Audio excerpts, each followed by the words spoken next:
Okay, I'd like to welcome Joy Prouty. Thank you for joining us here in Austin at the Fitness Summit. Thank you, John. And this is part of a large series called the American College of Sports Medicine Distinguished Leaders in Exercise Science and Sports Medicine. And when we were compiling the list, you were right there. So we appreciate the time that you're taking. So I just wanted to start off with, your early career. What were you doing and where, and sort of a time period. Great. And then when you got into the fitness industry. Awesome. And then we'll take off with that big chunk. Fantastic. Well, my early career, actually, I was a dancer. And I danced with a little group at Radio City Music Hall. Oh, neat. So, but my love from the time I was really, I would say 10, 11, 12, was that I wanted to teach. I wanted to teach dance. I didn't know about this fitness thing at that time. Now, let me stop you. Was that the Rockettes? I was the Rockettes. Okay, don't be yes. modest. Okay. And what time period So were I you was looking in at? Radio City during the years of 59, 60, and 61. Okay, that so must quite have a while been pretty ago. exciting. Well, it was, and it's part of the picture that builds. Okay, so you wanted to be a teacher. Sorry. I wanted to teach dance. I wanted to teach movement. But my teacher encouraged me to dance professionally while I was young and had the skills, but started training me, believe it or not, to teach dance when I was 14. Wow. So that passion just carried over. Where was this? In Pittsburgh. I grew up in Pittsburgh, Pennsylvania. I'm from Lewistown. So Central. kindred spirits, good. So after I danced quite a while professionally, then I ended up in Florida, and after the birth of my first child, I decided I needed to get back to teaching. I just loved that idea. And I began teaching dance classes and was recruited in 1965 to lead an adult exercise class. Now, I had no idea what comprised an adult exercise class, except I knew a fair amount about the body. So I did a ballet bar and center and jazz and, these calisthenics, these things. And with time and evolution as things evolved, and after the birth of 3 children and some changes in my life where I had to go back to work full-time because my husband had passed away and I needed to support a family. And I was given the opportunity to teach more adult exercise classes. And the hook, absolutely a hook for me, was people began to say, oh my goodness, I feel so much better. Wow. I feel empowered. And I thought, well, if I'm going to get into this, I better learn a little more. Yeah. And I better begin to study a little bit of anatomy and some base kinesiology and, physiology. And one thing led to another, where I was given many opportunities then to do more and more with exercise and fitness, and open my own little fitness studio. And this is still in Florida? This was still in Where Florida. in Florida? This was actually in West Palm Beach, Florida. In Palm Beach, I started teaching in Palm Beach, and in 1970 got very brave and opened my own place. And as things would evolve, someone put me in touch with the American College of Sports Medicine. Oh, gee. And This is early 70s? this was actually the early 80s, and the exercise then, ACSM was just beginning to look more at preventive exercise. They were already on this track, but the first certification, health fitness, I can't remember what it was. Now it's health fitness instructor, I believe, but at that time it was sort of the entry level with preventive exercise. I thought, well, if I'm going to be accepted in the world of fitness, I didn't have a lot of formal education, but I had some background and had been taking some courses. And so I had a few mentors that encouraged me to sit for the exam and get involved. And the timing was incredibly perfect because fitness then was becoming very popular, the era of the hype with Jane Fonda, which was like, oh my goodness, but at least people were taking notice of fitness for adults. And now you had some certification. And now I had something behind me. Yeah. And I was absolutely so blessed, so fortunate that people like Danny Lynch, people like Larry Golding came into my life and began to mentor me. And I was asked to get involved in helping to develop the exercise leader certification, because I had the application background. I was the person that had to learn the theory, even though I had the background and sort of what was right with the body, and I guess the skills to teach and to lead people, to lead exercise. And so it began a real love affair with being involved with ACSM and realizing that it was fine to teach exercise classes, teach fitness, lead, and to be involved with people on a one-on-one or group fitness, but we had to have some validity. We had to take the science and we had to bring this application to the world of the people that we taught. And if we didn't do that, we would never have acceptance or credibility.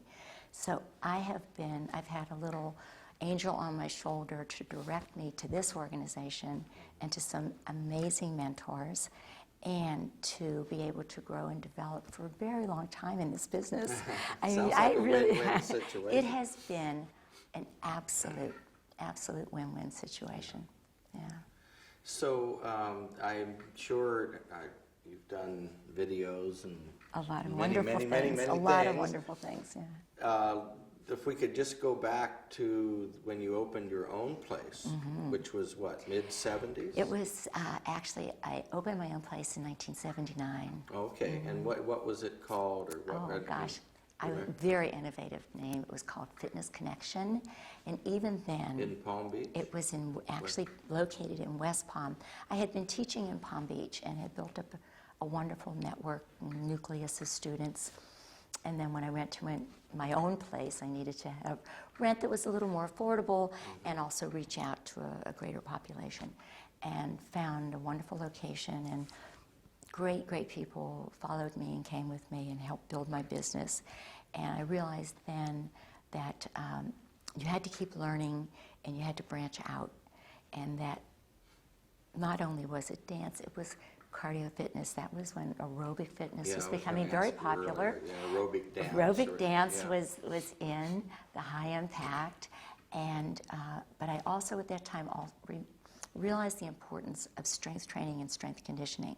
So it was sort of like a studio environment, but we used free weights. Oh, like wow, a that's tubing, neat. believe it or Was not. this all women, men, I women? had men as well. I even had a for men only class, and of course, I was the one that taught it. I was gonna very ask you, smart. I bet you when you opened your own business, you probably did almost everything. A little bit of everything. But I also realized that I needed to hire people and train people that were good and qualified, and have them get some education and get certification. You were directing them to I was directing. ACSM too. I was, and then it was just in the early stages where certification for instructors was becoming the accepted thing. AFA, IDEA, ACE, and of course ACSM was already out there. And so it was very easy then to work with people and direct them to get the proper certification and education, and then to help them with the teaching skills, the people skills that would make them successful. So I ended up having 3 locations and about 35 instructors, and doing a lot of wonderful things with that, being very involved, obviously then with ACSM for it's been a very long, wonderful relationship, and being involved with the other certifying organizations, trying to teach people that we have a responsibility, if we work with people, to have as much education, stay at the forefront of what's going on in research, and not only taking the research, but if we don't know how to apply it, when we do that application, then we're not. What good is it? What good is it? We're not so using it. we had to bridge that gap as we became known through the summit and through the Health Fitness Journal, and that's due to the insight and the foresight of people like Steve Blair, Larry Golding, people like that, Ed Halley, that have been just wonderful. Jim Peterson, I mean, people like this have said, you have to know what the science is, but if you can't bring it to the people, what good is it? Absolutely. And so I've had some amazing mentors in my life that have helped me progress, and my business took off. It was just wonderful, and I then became involved with all of these organizations, and Reebok hired me during the 90s to be their lead international trainer. They came out with Reebok University and the STEP programs. That's when I first and remember heard my seeing name. it was at an Exactly. early summit with Reebok. Yes, so I had some wonderful opportunities with them, which was just great, and to work with people around the world and to bring the fitness message with education and a fun program. From that has evolved a lot of other neat ventures, and doing now work with a company named Zumba, which is Latin-based fitness programs. Oh, that would be fun. And that's fun, and it's back to my roots of dance as well, which is also And you're kind of teamed neat. up with And Josie Josie on that. Gardner, Yeah. and Josie Gardner and I have been, we've worked on many, many projects for about 20 years now.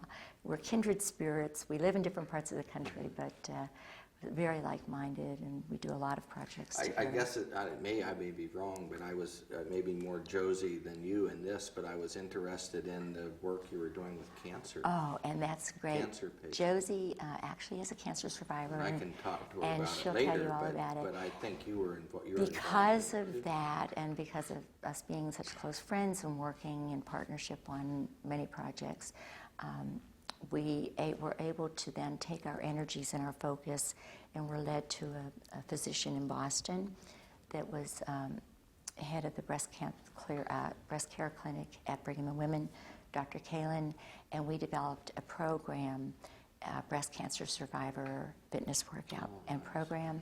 Out of that came a DVD and a book published by McGraw-Hill and Harvard Press, and that also has led to a few other wonderful projects. So one thing leads to another in this business, saga as you continues. know. So it's like, oh, retirement? No, I don't think so. There's always another exciting and wonderful project to look forward to. And the name of the game is working with people and feeling that maybe you can impact people's lives, either through that one-on-one connection or through leading workshops and training other people to go out. You know, at this stage, I think of mentoring a lot of people. We have that opportunity, which is exciting to think that we can do that. So it's been an adventure, and it's fun to see where ACSM is going in the initiative with exercise as medicine, because that's huge. It is, the more we can connect what we do and the science and the research with the medical community and bringing it to the population out there, the more we're doing really what our role should be. Yeah. The more I'm looking at it over time, and again, in talking to a lot of people today, it seems that in the 60s into the early 70s, what we did was more associated with education, physical education, Yes. or whatever. And I feel the same way, that this move towards health and public That health connection, is where it needs to be, because that's where you're going to take advantage of the importance of it and the impact. Yeah. And as we build those relationships, and those of us that have been in this business a long time have pretty good established relationships with our medical communities. And as we're able to enhance that and reach out further, it's absolutely, that's where we need to be. It's a winning situation for everyone.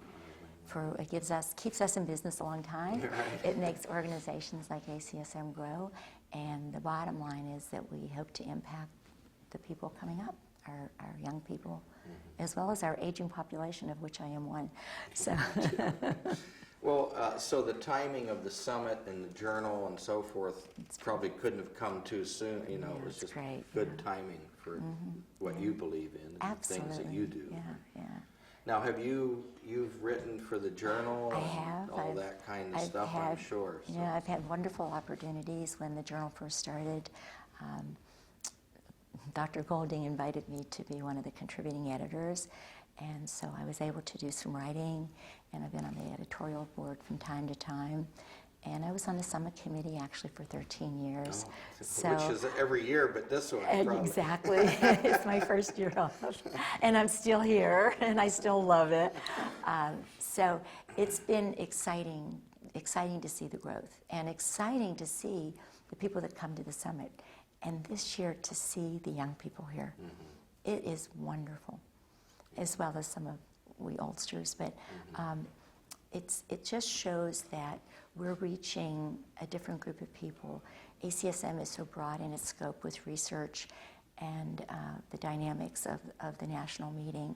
But the summit reaches a little different arena Absolutely. and a group of people, and it's wonderful to introduce them to ACSM. We see a lot of college kids here right now, and it's wonderful. Yeah, I noticed too, it seemed like a very young crowd. Of It course, is. everyone looks Everyone's young to me now. They're the age of my grandchildren almost. You know, it's like, oh my goodness. But it's exciting, and they are excited. Their enthusiasm and their quest for knowledge, they're sort of like sponges. Yeah, And that's it is nice. a great group. Yeah. That's very nice. Well, going back to West Palm Beach, Yes. what happened to your business? Did you sell it? Did it just disappear? Is it still going? No. Well, I still do a lot of work, but I actually closed my studios in the 90s. I felt it was time for me to go to a little different stage of my life. Is that when you were with Reebok? I was doing an enormous amount of traveling, and I was on the road a lot and a lot of international travel. And I felt that I impacted my community and that I would continue to impact my community, but in different ways. So I still have clients, I still teach classes, I still write programming for people like, Zumba, but also Josie and I are working on some other projects.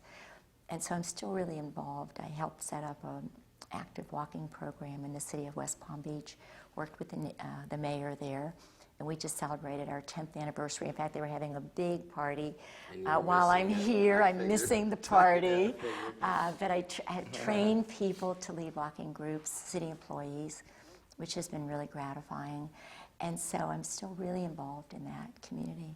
And now I've had 3 children for a long time, but now I have almost 7 grandchildren. Almost. The 7th one is due shortly. It's exciting. So I have 2, that- so I'm pretty excited. It's about the it. icing on the cake of life. It Yeah. is wonderful. So it's that continued involvement, and I think we each have a responsibility when we believe in what we're doing and we're passionate about it to keep growing and developing and reaching out and reaching people, impacting people's lives. And I feel like that's what we do with the summit and the journal for sure. We have we've gone into an arena where maybe ACSM was sort of held in high esteem always, but maybe not as approachable. And this venue makes ACSM a lot more approachable, brings people into that environment that it's an organization that's a lifetime commitment for their growth as they stay in the fitness and health business, and whether it's through the medical arena or group fitness or whatever arena they go into education.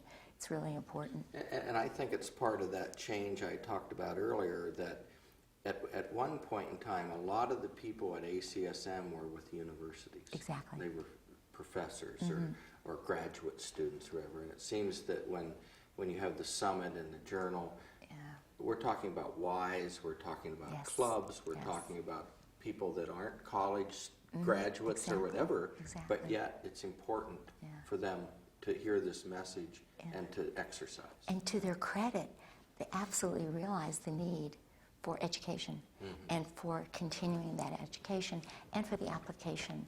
That's what I love about the summit so much is we hear amazing lectures by the top people, I think, in the world as far as research and program development. And then we get that application side of it. And I think that makes us very unique and very special. Yeah. Well, one final question. Absolutely. The time's flying again, as I I know. warned you it would. So how have you seen the summit change? I mean, you've been on the committee now, For a said long time. 13 times. Not in a good or bad way, but just, is it, you think it's going the right way? Is it going the way you guys thought it would go? Any difference? Or I think the first year we had to sort of prove ourselves that this brilliant idea that people like Jim Peterson and Larry Golding and people like that, Steve Blair had, that it was a really valid idea. And I think time has proven that. And we have seen the groups of people they come back year after year. We bring in more young people. Our topics become more diverse, more applicable to what's going on in the world, what's going on in the latest research, the latest findings, and with the new studies that have just come out. And I think that we're here to stay. I Yeah. think it's very exciting. And I just see us continuing to grow and progress and to look at what's new, analyze it, make sure that it's based, that it's the quality and the science-based, Science-based. and that from that we can apply it and fly with it, that there are no limits. And I think that's really, really exciting. It is. Well, thank you for being part of it. Well, thank you for and asking being me. part of this, too. Well, thank you. Thanks. It's nice meeting you. Pleasure to meet you.